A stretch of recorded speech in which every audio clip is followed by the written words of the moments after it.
This is Blue Skyver. It's a gorgeous day this morning, and I decided to go on the northwestern part of the island in a small peninsula in an area where the river is a lot narrower, facing the beautiful adjacent island.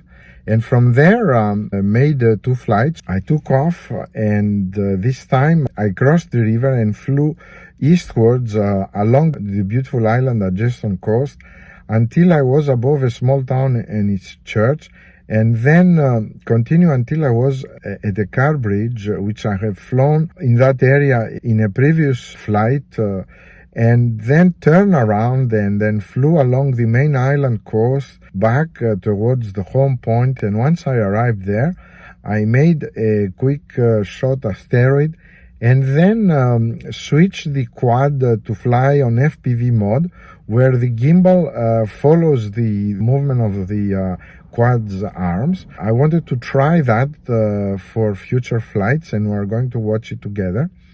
If you like this footage, please don't forget to thumbs up, and if you want to subscribe, you're very welcome. Thank you very much for watching my channel, and remember, this is a beautiful day to fly.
Asteroid.